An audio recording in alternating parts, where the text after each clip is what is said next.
Alright YouTube, back with another video. This video is going to be kind of random. Well, not really, but to me it is, because I didn't really expect to do this today, but whatever. So, you know, I have a transmission cooler in the front. I did not make a video of me replacing it and taking it out because I don't like how it's so close to the radiator.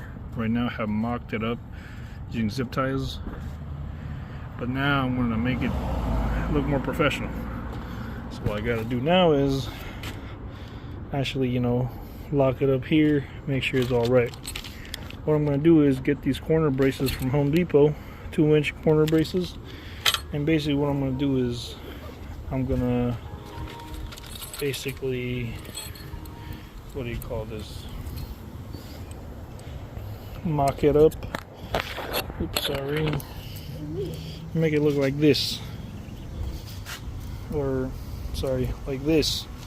So this bracket's going to be held up here, and this is going to go into the actual what do you call this, transmission cooler. So it's going to be held up like that. Problem obviously is I'm going to have to take off the whole bumper, and I'm going to have to drill into this. So I'm going to go ahead and try to do that. Other than that, we have these brackets to support the bottom of the cooler, so you know it's standing up like this. Basically, I mean, I'll show everything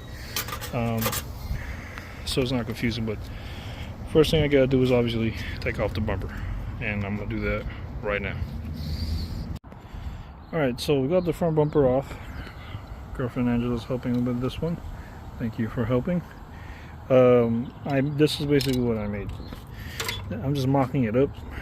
It's like this. What do you call this? There you go.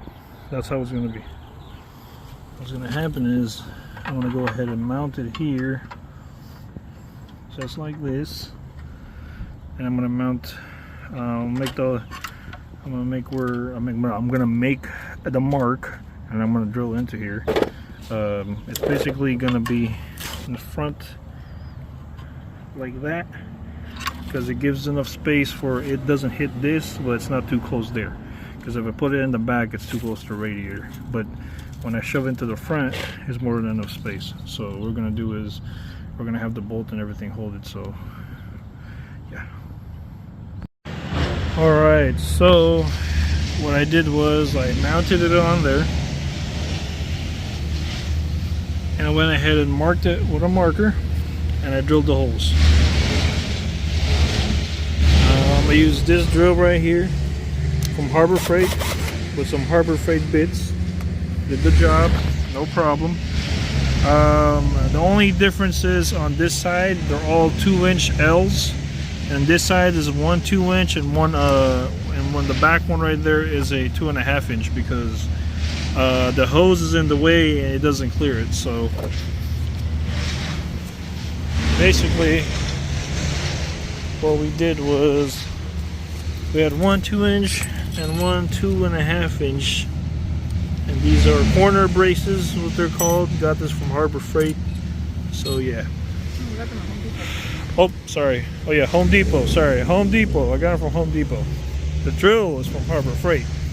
So went ahead obviously and drilled this out. What we're gonna do now is obviously we're gonna go ahead and get the bolts bolted on and make sure it looks good, looks straight, because obviously if it's all crooked, that sucks. But I mean, hey, that's why you gotta make sure your measurements are correct. But from what it seems like, the measurements should be fine.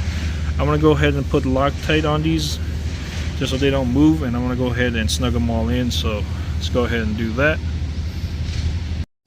Alright guys, so this is the final product. We're gonna go ahead and use a 2-inch corner bracket on the top and a 2.5-inch to the back, because I had to do it for this side because it had to clear the hose. So 2-inch corner bracket, and then the 2.5-inch connected to it. The one that's connected to the actual transmission cooler is a 2.5-inch. Now I put spacers in front of it, 4-nut, so it basically pulls this forward, so it clears more of the radiator, so it's not too close to it. Yeah, then I put up obviously a nut in the back right there, and obviously the same thing for this side.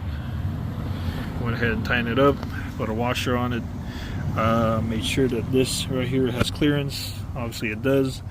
There's some movement, but I went ahead and put zip ties on here to go ahead and limit the movement, you know, so it doesn't go forward back, or it won't, like, this won't go up, because the zip ties are basically holding it in place on both sides. So there's some tension. There's not an insane amount of tension, but there's some tension, so there's not too much movement. So basically, there you go. That's it.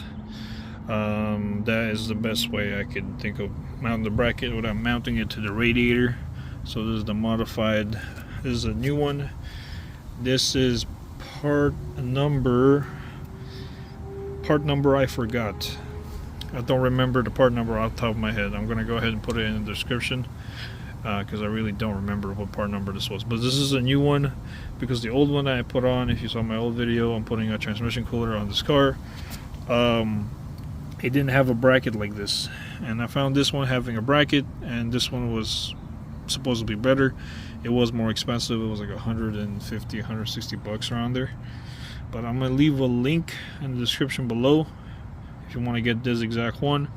Basically what I did was I went ahead and cut the old wire for the old one, and obviously just reattached the cooler line from where it was. I mean, it was pretty straightforward to go ahead and put on. So, and yeah, and this one is more secure. It fits right well. The fan is more secure to it because there's a bracket around it.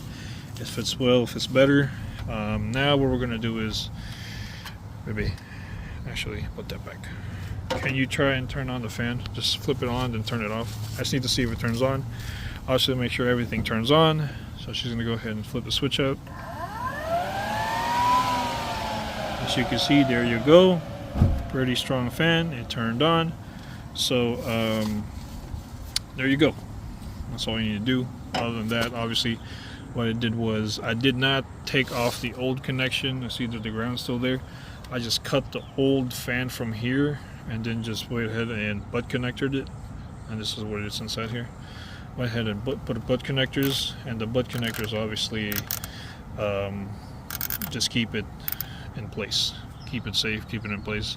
Well, the zip tie does, but this keeps it in place. And then I went ahead and butt connector both sides, negative and positive. I mean, it's pretty straightforward. So yeah, there you go. That's how I did mine. It's more secure because I had zip ties and it looks kind of janky. I mean, right now it's not like it's super great, but for me it's way better than zip ties. So there you go. Till next time.